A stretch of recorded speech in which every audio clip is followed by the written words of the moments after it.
this is it, you guys. This was really hard to record, actually. This is the final episode. Hey, everybody. This is Dorothy, your host. This is the final episode of the Death in Cambodia, Life in America podcast with Robert.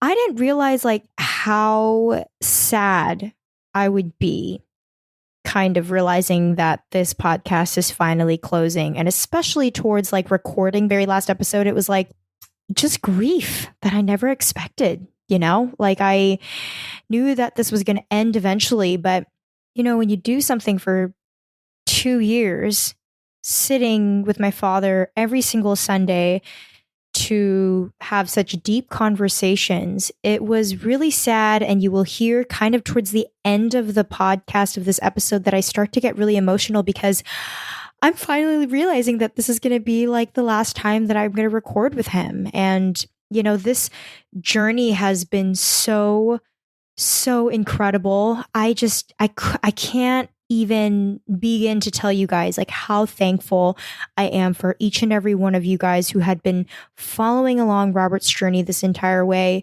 I never would have expected that we had been able to go the lengths that we had with all the people that we have touched, the lives that we have affected, and essentially building a bank of education for people who want to learn more about the Khmer Rouge or want to learn more about their history and their past. I don't know. I think this experience has just been so incredible to me. It holds such a deep place in my heart. It was really, really hard for me to press the record button and especially press the stop button. And when I do press the stop button, you will hear some behind the scenes towards the very end of the episode because I didn't realize that podcast sound was still rolling, but I'm literally jumping up and down, trying to hold back my tears. And my cameraman, PJ, is just encouraging me, telling me, "You got this. You guys did such a great job." It's funny. We talk a lot about Robert's final thoughts. He talks about how it feels as the podcast closes. He talks about what he wants to leave behind. He talks about the lessons that he's learned along the way and just kind of wraps everything up as a whole. As I mentioned on social media, this is not the end of the Death in Cambodia, Life in America work. This is the beginning of something. I have a very, very kind of extensive goal list for things I want to do for us. But for the last time with Robert, Death in Cambodia, Life in America podcast. Let's dive in.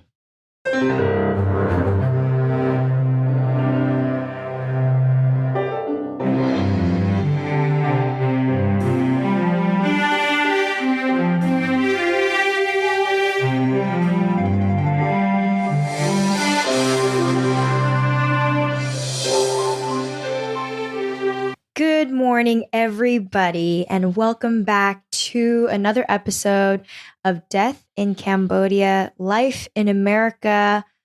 I think this may be our final episode, which makes me very, very sad. But I'm sitting here with Robert. It is another lovely morning, and we are going to close this off. Bob, welcome back. Good morning, everybody. It's been almost 2 years. Yeah. It's been a total, I think, a year and a half of launching, but total of 2 years of really just us working together. Last episode, though, we left off with Robert talking about just the lessons that he's learned through experiencing his time basically getting backstabbed by his partner in Golden Bake, and how he kind of climbed his way out of that through changing his mentality on how to look at the situation instead of letting him win the war by completely spiraling down into, a lot of drinking, a lot of just kind of spiraling down in your health. You changed your mentality and you said to yourself, if my health deteriorates and if I die, then he wins everything. And so I wanted to go back to that moment. Did you ever feel after that like a sense of revenge then also? You have any strong feelings of revenge? It was from the beginning. It was hurt, so painful, and so disappointed that you trust people so much, almost everything. You share them the business mind, and especially, the young kid just graduated from university and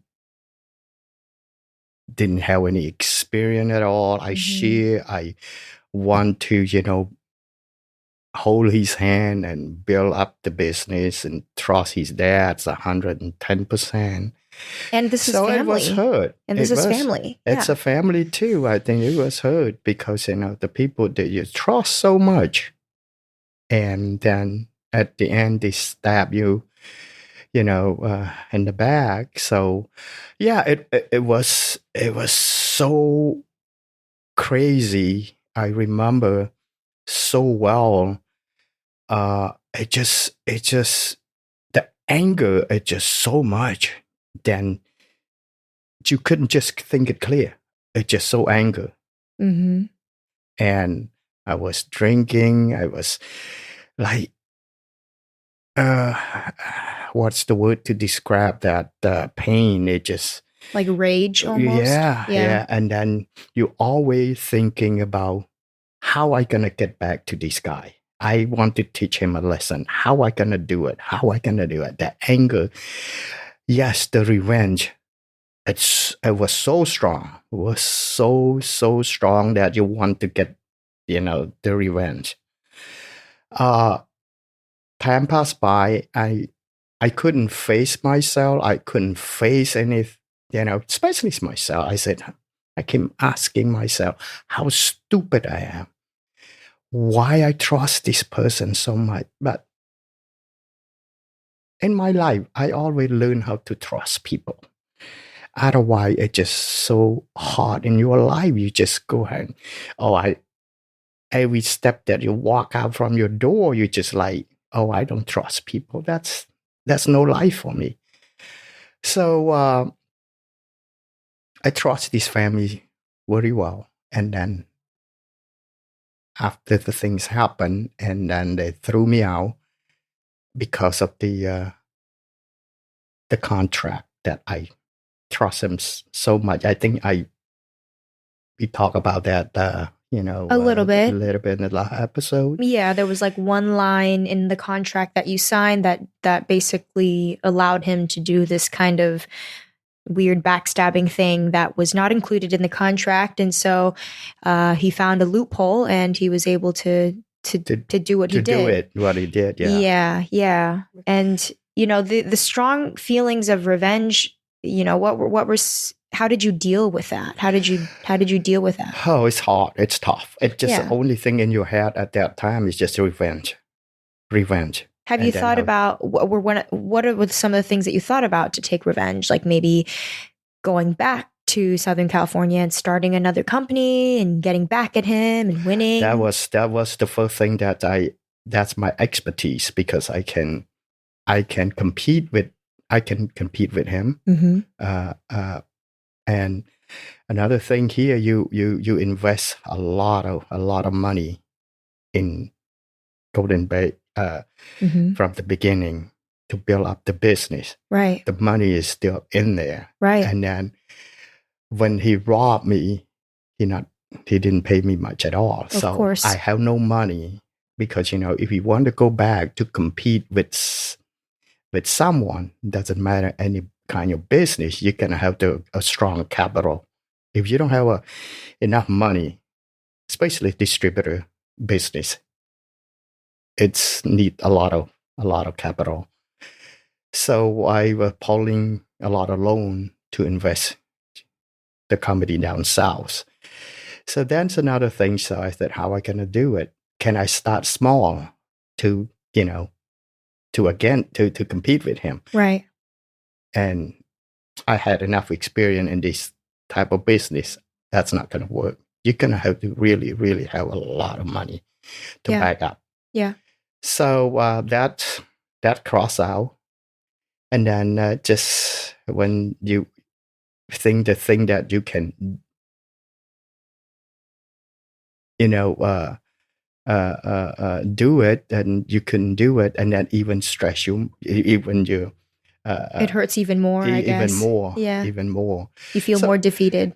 yes, so I traveled. I don't want to stay, to see. So I traveled quite a bit Mm-hmm. after that. Yeah, I went to China. you mentioned you went to China and that, you hiked mountains and Yeah, you just yeah, got away and then you even started some businesses that came out of that traveling too. right. Yeah, it was help that travel, because instead of just sit in a house and just go and stretch yourself out and Right. try to uh the revenge thing, it can hurt you so much, and then can hurt other people too. I didn't realize that until I traveled one night. I just sit and quiet, and just look at, uh, in the hotel that it's far, it's close to the ocean. I just sit there and came thinking. At that time, I think it's probably I was released a little bit, because it was after 6 7 months, and then you probably think it a little bit clear, and then one night, I just, wow, I said revenge it's not gonna work. It's gonna be, I'm gonna have to work hard. It's gonna hurt somebody, and then so what for? I mean, so thinking back, I'm the one that created this thing here. I'm the one that allow my partner do this to me, because if I'm a little bit be careful, uh, this thing is not happen. But I'm just trust. I'm just careless, I guess. It's all my fault. Now I just go ahead and, you know, give him credit. He said, "You have a gut to do this to me." I think, at least I know the person, how how bad the person is. I think it's worth it. And then I'm not he win me in the in the business. He took the business for free, and I just have to continue to taking care of my health, and then money. I think I can, as long as I still alive. I think I still have a chance uh, to make the money back, whatever the money I lost in that investment, Mm-hmm. and then and I think when you do business, it's all risk. I mean, so this is probably uh, it's not too bad. I'm telling myself, I think, and I won't let him win the second time. If I'm, he probably keep watching, how I'm doing, after he robbed me. So if I'm continued to stress out, and and my health go downhill, I think he gonna win big, win both. Yeah. I mean, I think you're the type of person that really believes that everything happens for a reason. And Yeah, yeah. Not when I was young, but now, yes, yes, I mean, maybe you can look back at it now and think like, yeah, you can see it here and say, maybe it really could have been worse. Maybe he could have done this to you on a bigger scale when Golden Bake was, 3 or 4 times the size than it was when he took over, and then it really would have dragged this on longer. You wouldn't have known what kind of person this was. You know, um, it could have been worse. I mean, I guess you can look. It's easy to say that now, but um, yeah. I think when he took over, he thought he can do it, because he's just look at it. I did the hard job, that just mhm. like everything's in place and all of that, Yeah. and then he said, "Oh yeah, I can do it. I'm just get rid of this guy, so I Mhm. can have this, uh, you know, uh, Right. because it's growing. When I was there, it's growing pretty fast. Right. Only 4 or 5 years. The goal was we're gonna hit $50 million a year. Yeah. But we're getting really close at that time. Yeah. That's what he saw it and said, oh wow. I think, combine the box company with the Golden Bay. So he saw it. It's coming. So that's why he get rid of me. But which is fine. Yeah, I believe now when I thought it back, things happen for a reason. So And what do you think that reason is? well, we all don't know what's after anything it helping me stronger, that reason. Taking care of my health better, because before, no, I'm just eating, drinking outside and all that. So now, and plus I met a lot of people when I travel, good people in China, in Vietnam, in Cambodia, in Singapore. I met them in Japan. I think, this is another side of the world. Mm-hmm. And then if this thing is not happen, I don't think I decide just take, like a month, 2 months off and, Disappear. the other side of the world. So all these people I never met, I never know. And then we just met, at the, some places at the bar, and we talk, we open, we share. I'm just drinking, and I release myself. I talk, telling about my problem to share with them and see if they can give me a good advice. Some did, they a few people is older than me, and they done business before with partner. We share. So we become a very good friend. So it end up with open the wine business in China. Yeah. So and that's a big thing. It's place. The main thing, it's just telling me, taking care of my health. So continue be healthy and strong, and just forget and forgive. It's no revenge in your mind, in your head. That's make you feel completely a different person. Do you think he's listening right now? I hope so. So, and what would you say to him if he was here? I said, I think, he will understand when he getting older, when his son or his family, one of these days, dance the same way that he did it to me, see how he feel. Money is not everything. Yeah. So I hope, he not try to hurt people, especially, in the family, or, to anyone. Anybody. Yeah, that's not the way to make money. No. Since the incident, how many years has it been? I believe 12 years now, 10 to 12 years. Yeah. And what have you done after that? I done a lot of things, after that. Just concentrate, on, pay attention on just, Northern California. B&H. B&H. Yep.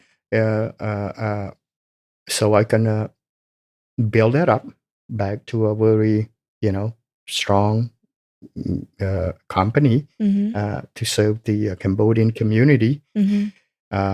Because being around almost 30 years now. So I think, 12 years ago, it was around remote control.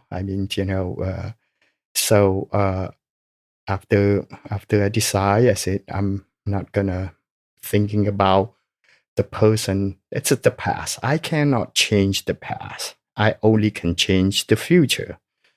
So I decided, said, hey, the damage is done. Why don't I just take this big lesson to improve it, to prevent, you know, future, happens the same, the same, uh, uh, what my partner did to me. Right.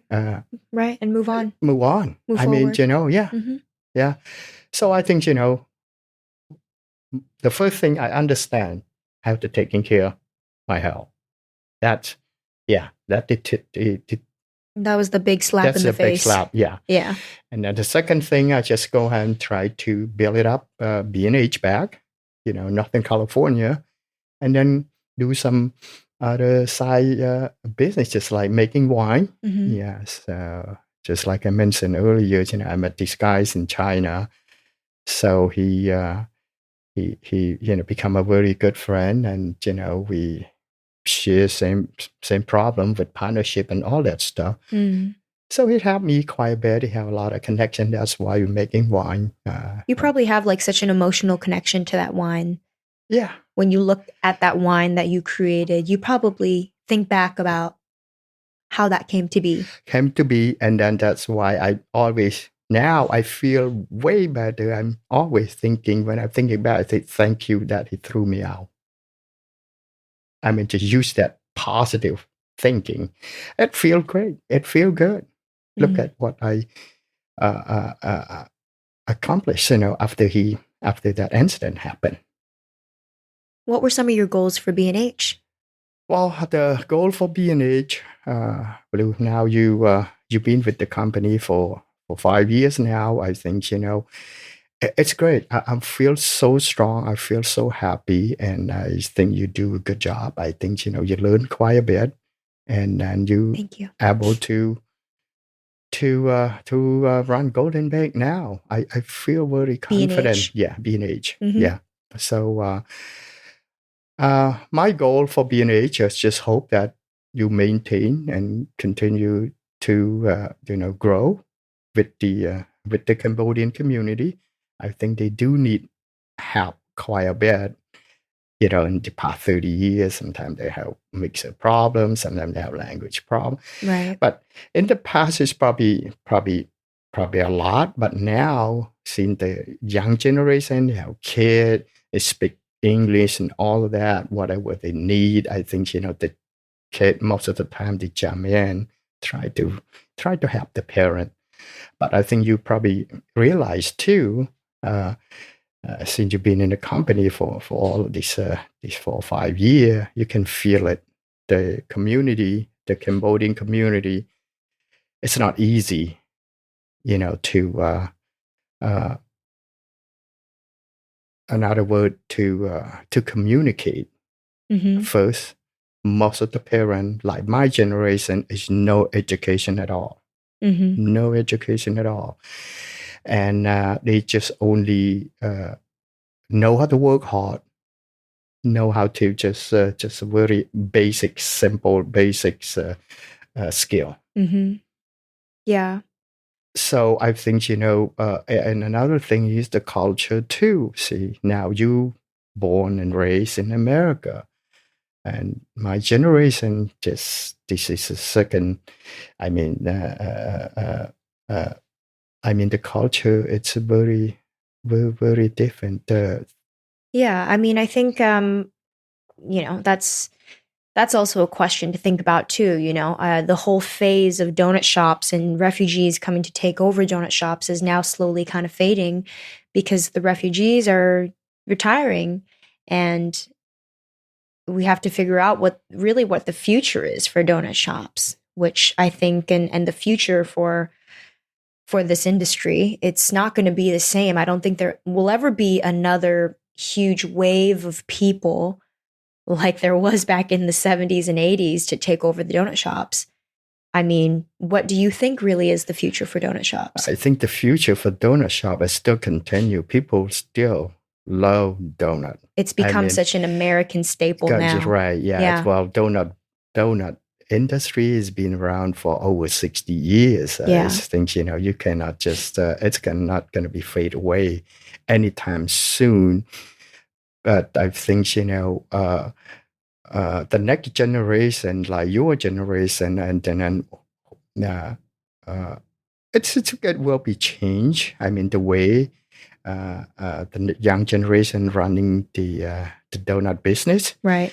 I think I can see it. They improve quite a bit. They improve the shop, the remodeling, they bring to the donut shop to the next level. They not gonna be just running like mom and dad. Right. So They bring in people, they bring in marketing, they bring in flavors, they bring in, it's clean. It's almost, some of these big fancy shops like, DK Donuts or California Donuts in LA area really treat it like a real true corporate business. They invest a lot in promotions and all that stuff. So yeah, I think the future. The only thing here, Cambodian community that running donut shop is still continue, because I think now a lot of people that immigrant from Cambodian, and that people they still want to continue to run donut shop, because I think they have family, they have uncle, they have niece, nephew running donut shop in America. So as soon as they come to America, that's the only business that they can get into. Yeah. Plus, they have family to help. So you still believe it's still going to be within the Cambodian community. It's just not going to be this big like rush of people. No, that happened back in the 80s. Again, back in the 80s, that's not going to happen. That's not going to happen. That's not going to happen. Yeah. I think, it will change. But I think, B&H will be continue as long as you, do decent, ingredient and all of that. And then, which is, I think we do have a pretty good product line now. So I think, to go out there to compete. So I hope, the next generation people that run donut shop, they open their eye, they should try, different product to compare it. Yeah. There was a time that you were thinking about selling B&H. Yes, I did. Well, because I think the first 4K, nobody interested in the business. I think it does include you. I think it took me a while, I think, to kind of really come to realize it. But I can only imagine how you must have felt too, if none of the kids would really come and take over.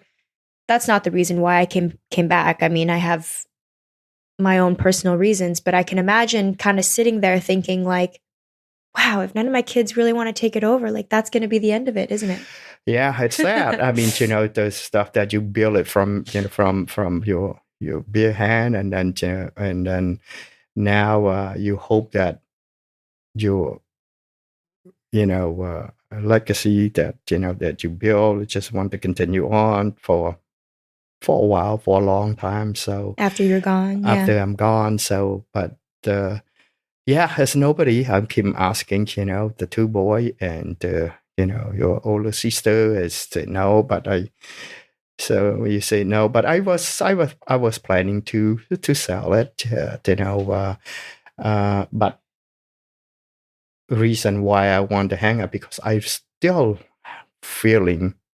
I have feeling that you're gonna one of these days you're gonna want to try it.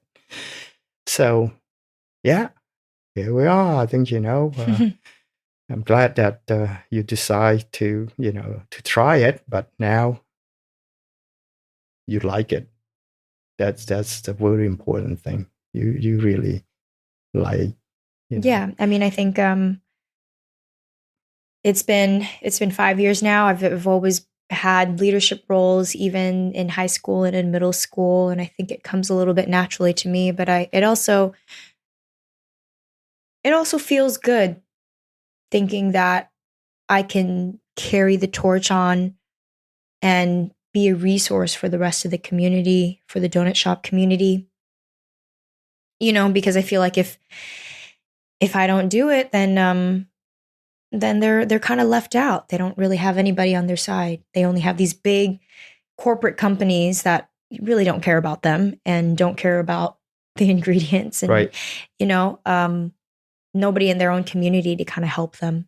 No, I think this is good. I don't know the owner of the donut shop. They realize without being it today, they can charge you as whatever they want to, the price wise, because there's no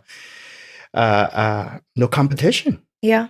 And that's why, they just keep asking, to want to buy you out. I mean, but I don't know the Cambodian community realize that. Yeah. Let's talk a little bit about sacrifices and lessons that you've learned. Throughout season 2, at least, we talked about how you've had to make sacrifices to get to the grand goals that you have achieved to today, all the financial success, all the stability that you have now, everything that you dreamed of achieving. I think that I would say that you probably achieved. Do you feel like it was worth it?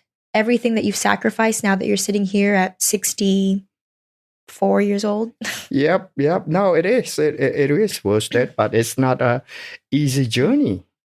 It was bomb. I think, it was a lot of,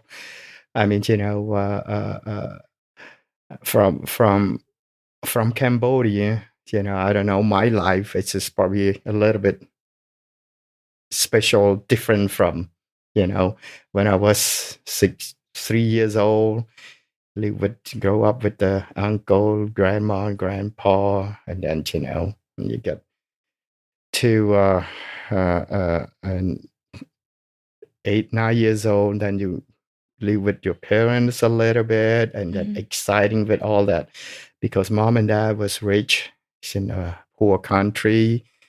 So for a couple of years, and then the couple of years, and the Khmer Rouge took over and all that stuff, and then here, come to America and survive in Cambodia. Now come to America, start with $10, and just the journey is not.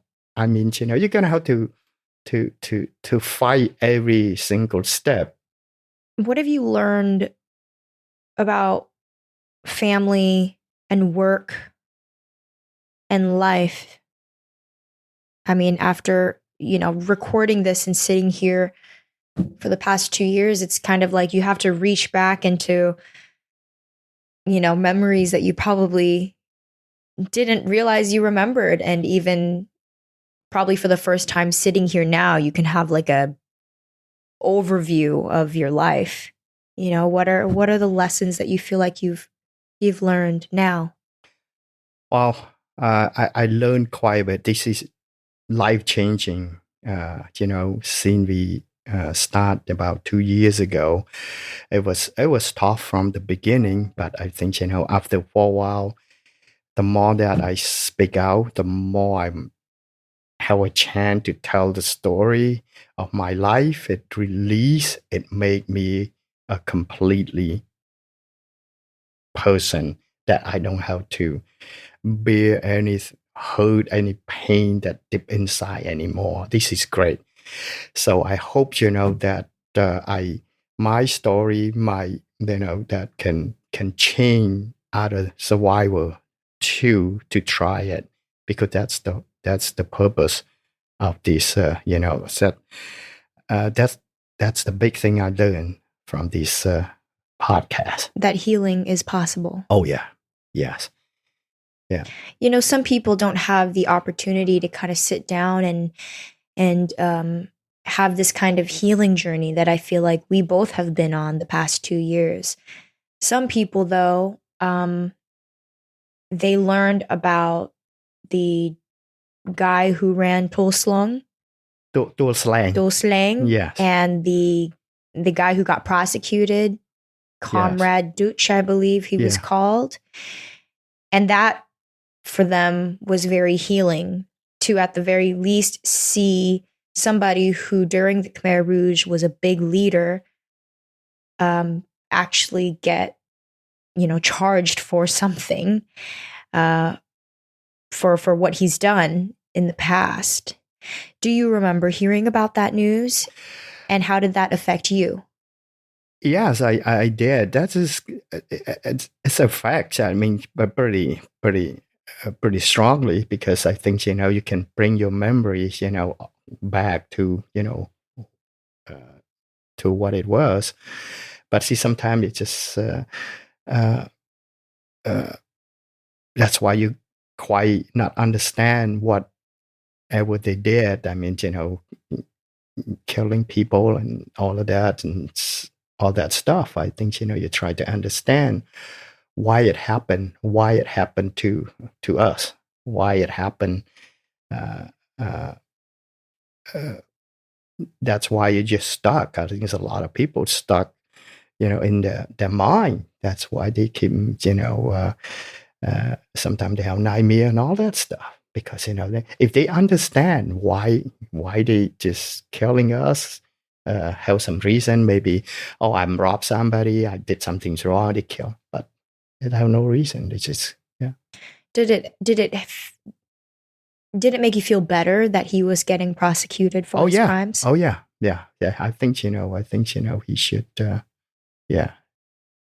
Do you think it changed anything, though? I mean, seeing him prosecuted. Well, I think it changed. Probably it helped the survivor. At least. At least, yeah. The next generation, I don't think they quite understand, that much. But for the survivor, yes. At least one person is. Yeah. At least one person is getting some sort of, discipline, punishment in a little way. Yeah. Are you happy in your life right now? Yeah, I am. I think, especially, being age, you're doing great. I mean, it really, it's a big release, and I can relax quite a bit now. I think, it's wonderful. It turned out to be this way. It's great. See, when you're asking me earlier, is it things happen be a reason? This is great. I mean, I know a lot of people overseas, a lot of good friends, a lot of business associates, with all that, and then so now I think I'm healthier, Yeah, you compared are. to You really are. 10, 15 years ago. And you're doing great. I mean, so, oh yeah, I'm very happy my life.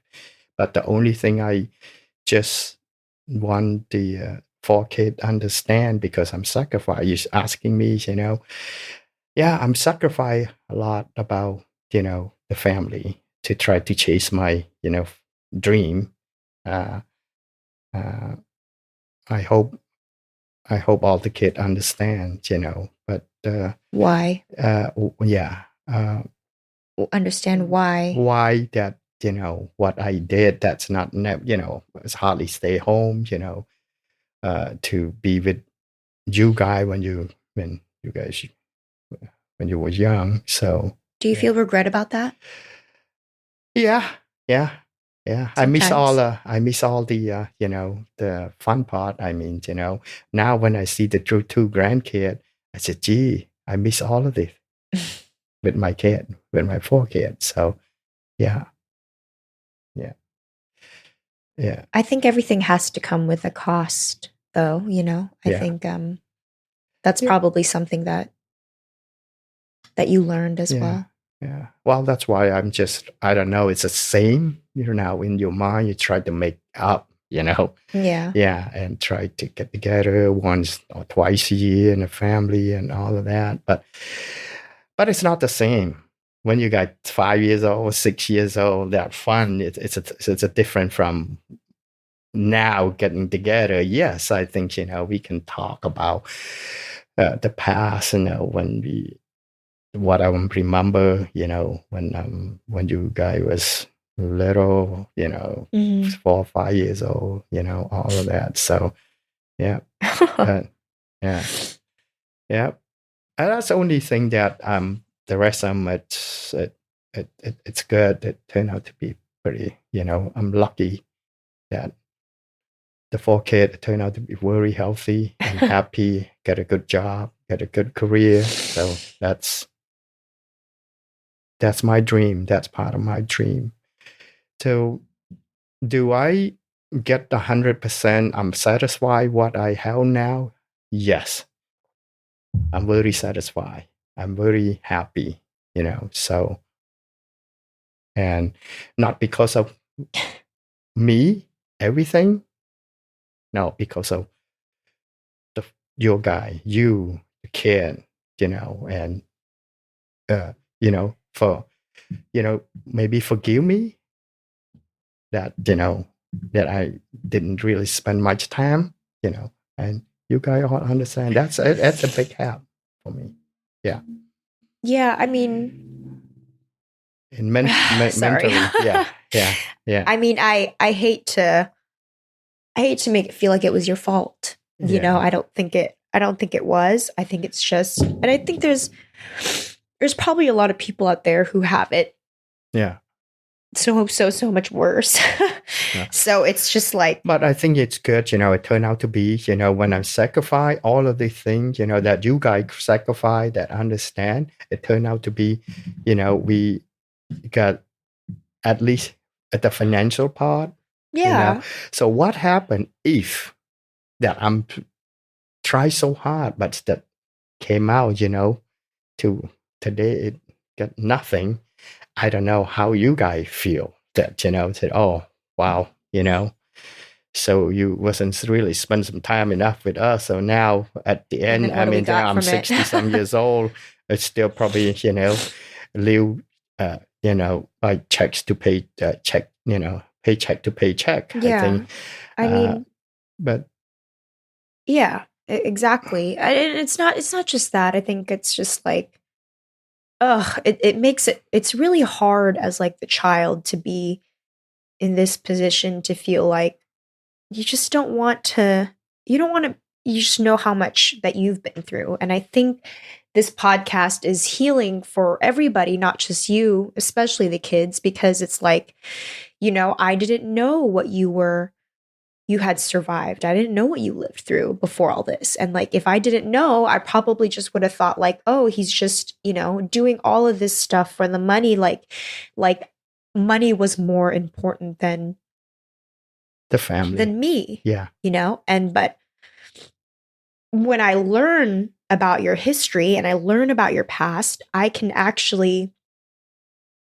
think like, wow, like it's so much deeper than just money. It's the fact that you've never had a chance to dream before. And you know what it's like to starve. You know what it's like to not have anything. And so when you do have the opportunity to, make something of yourself. I mean, if I was in that position and I had survived the Khmer Rouge, I'd probably try to do the same thing. And it's not. yeah.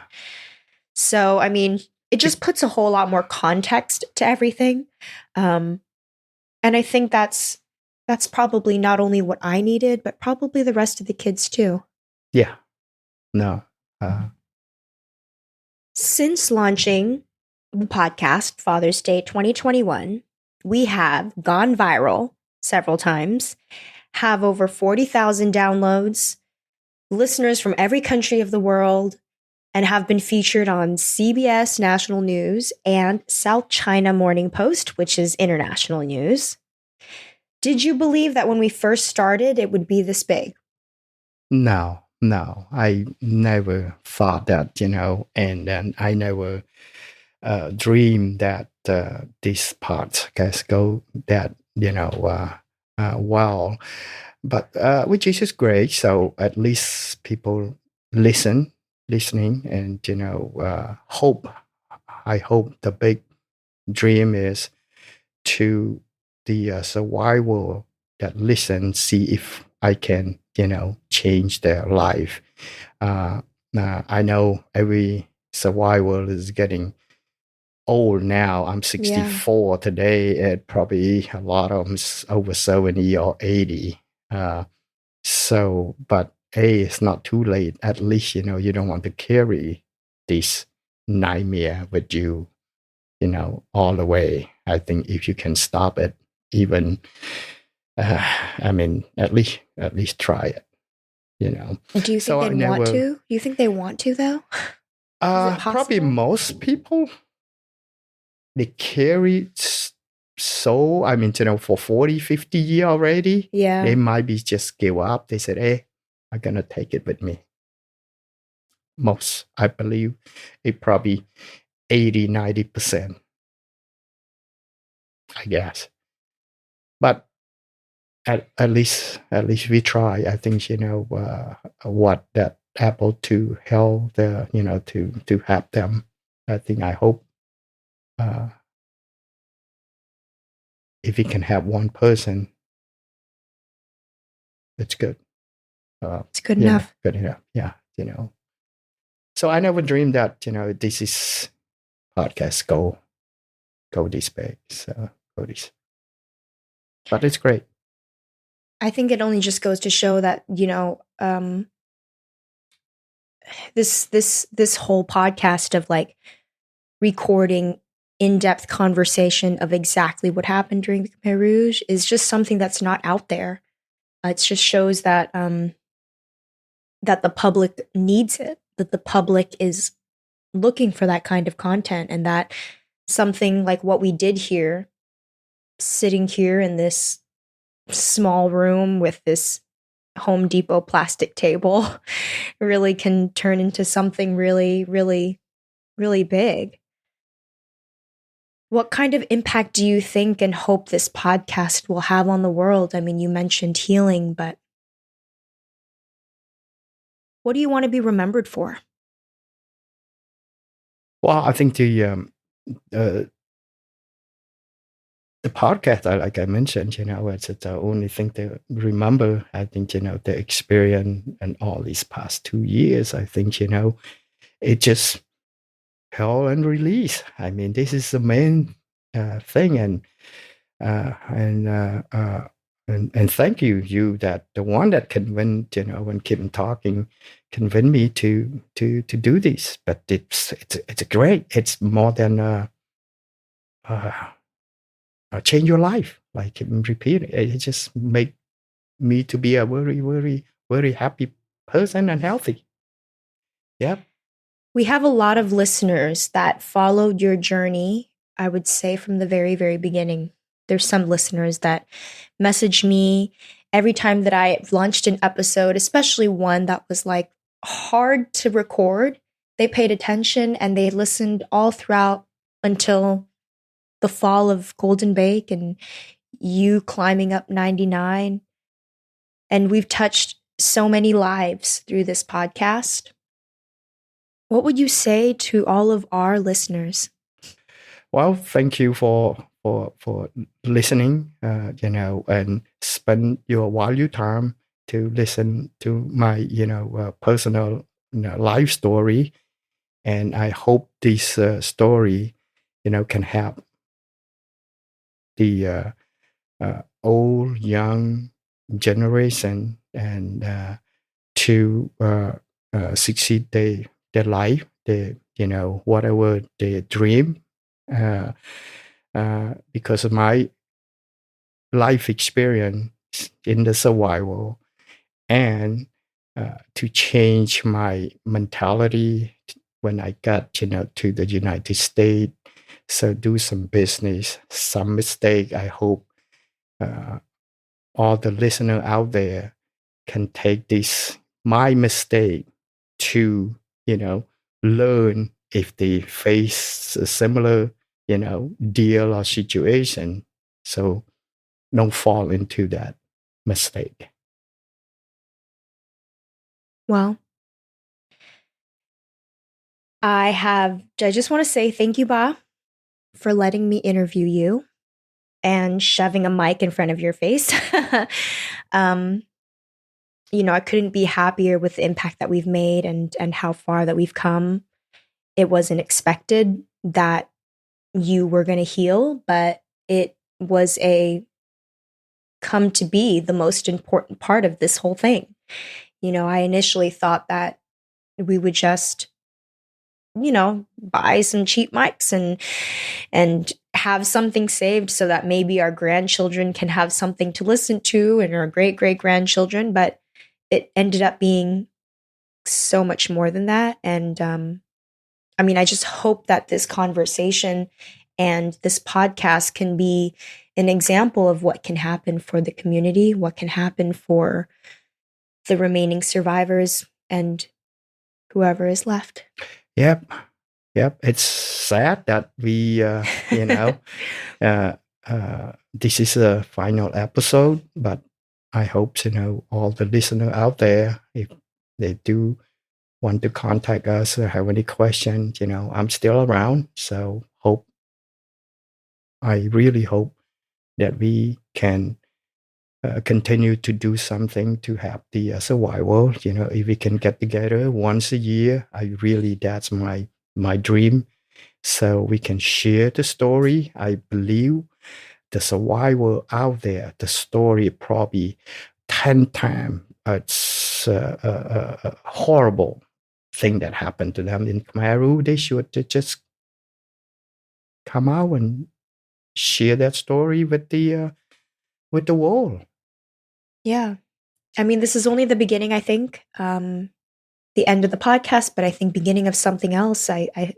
We're definitely not leaving yet. The goal has always been to continue healing the survivors, and this is just the beginning. We definitely plan on continuing and doing something more for them. Yeah. If the survivor listener out there, if they have any suggestion, anything that they want us to do, or any idea, just let us know. That contacts us. So, all right. So, thank you so much. And then, oh my God.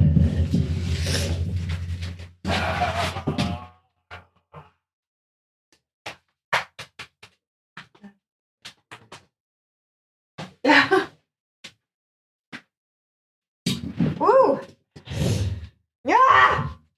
Great. So sad. You guys did amazing, though. You guys did amazing. It's all worth it. Yeah. Good job. Good job. Good job. Wow. Good job. Oh, we'll just keep that rolling for the listeners. Yeah. That's the raw stuff. I like that. That was great. Thank you. Yeah. Good job.